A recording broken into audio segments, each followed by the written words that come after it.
Mikorizа ialah simbiosis asosiasi antara jamur dan tanaman yang mengkolonisasi jaringan korteks akar tanaman. Terjadi selama masa pertumbuhan aktif tanaman tersebut. Mikorizа diklasifikasikan atas endomikoriza, ektomikoriza dan ektendomikoriza. Akan tetapi, yang banyak dikenal orang adalah endomikoriza dan ektomikoriza. Hifa eksternal pada mikorizа dapat menyerap unsur fosfat dari dalam tanah, dan segera diubah menjadi senyawa polifosfat. Senyawa polifosfat kemudian dipindahkan ke dalam hifa dan dipecah menjadi fosfat organik yang dapat diserap oleh sel tanaman. Efisiensi pemupukan P sangat jelas meningkat dengan penggunaan mikorizа. Infeksi mikorizа pada akar tanaman dapat dilihat dengan jelas melalui pewarnaan dengan bahan kimia. Sel akar yang terinfeksi menjadi lebih besar dan mengembang, tetapi tidak sampai merusak sel akar yang terinfeksi.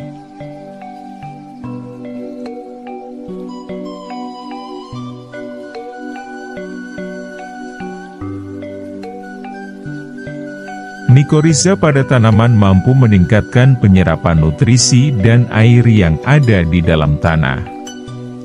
Beberapa manfaat dari mikorizа ialah sebagai berikut. 1. Serapan air dan hara. Jaringan hifa eksternal dari mikorizа akan memperluas bidang serapan air dan hara. Di samping itu, ukuran hifa yang lebih halus dari bulu-bulu akar memungkinkan hifa dapat menyusup ke pori-pori tanah yang paling kecil, mikro, sehingga hifa bisa menyerap air pada kondisi kadar air tanah yang sangat rendah sekalipun. Serapan air yang lebih besar oleh tanaman bermikorizа juga membawa unsur hara yang mudah larut dan terbawa oleh aliran massa seperti N, K dan S, sehingga serapan unsur tersebut juga makin meningkat. Di samping serapan hara melalui aliran massa, serapan P yang tinggi juga disebabkan karena hifa cendawan juga mengeluarkan enzim fosfatase yang mampu melepaskan P dari ikatan-ikatan spesifik, sehingga tersedia bagi tanaman.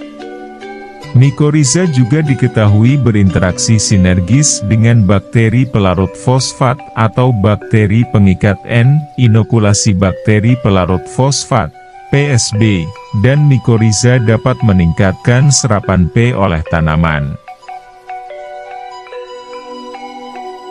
2. Meningkatkan ketahanan tanaman terhadap kekeringan. Rusaknya jaringan kortek akibat kekeringan serta matinya akar. Tidak permanen pengaruhnya pada akar yang bermikorizа. Setelah periode kekurangan air, akar akan cepat kembali normal.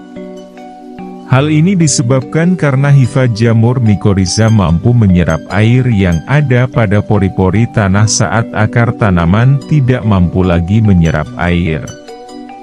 Penyerapan hifa yang sangat luas di dalam tanah menyebabkan jumlah air yang diambil akan meningkat. 3. Sebagai proteksi dari patogen dan unsur toksik. Mikorizа dapat meningkatkan pertumbuhan tanaman melalui perlindungan tanaman dari patogen akar dan unsur toksik. Struktur mikorizа dapat berfungsi sebagai pelindung biologi bagi terjadinya patogen akar, karena jamur mikorizа dapat melepaskan antibiotik yang dapat mematikan patogen tersebut.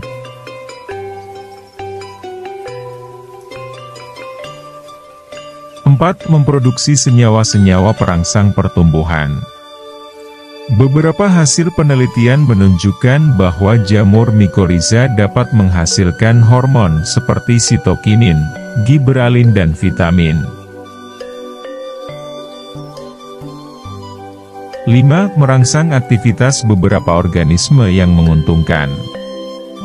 Jamur mikorizа berinteraksi dengan berbagai mikroorganisme di rizosfer, misalnya rizobium yang ada pada tanaman.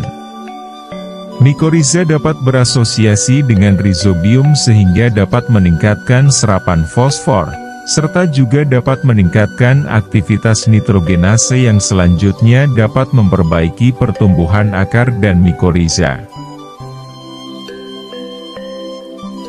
6. Memperbaiki struktur dan agregasi tanah. Cendawan mikoriza melalui jaringan hipa eksternal dapat memperbaiki dan memantapkan struktur tanah.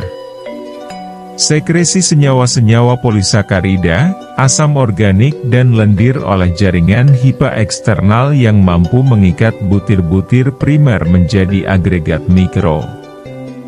Struktur tanah yang baik akan meningkatkan aerasi dan laju infiltrasi serta mengurangi erosi tanah, yang pada akhirnya akan meningkatkan pertumbuhan tanaman. Dengan demikian mereka beranggapan bahwa cendawan mikoriza bukan hanya simbion bagi tanaman, tapi juga bagi tanah.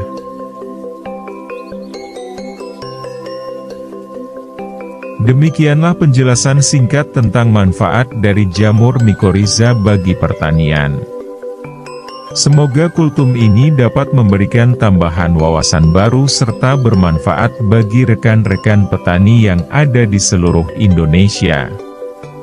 Sampai berjumpa lagi di konten-konten kultum selanjutnya, dan jangan lupa, tetap semangat rekan-rekan petani muda yang ada di seluruh Indonesia.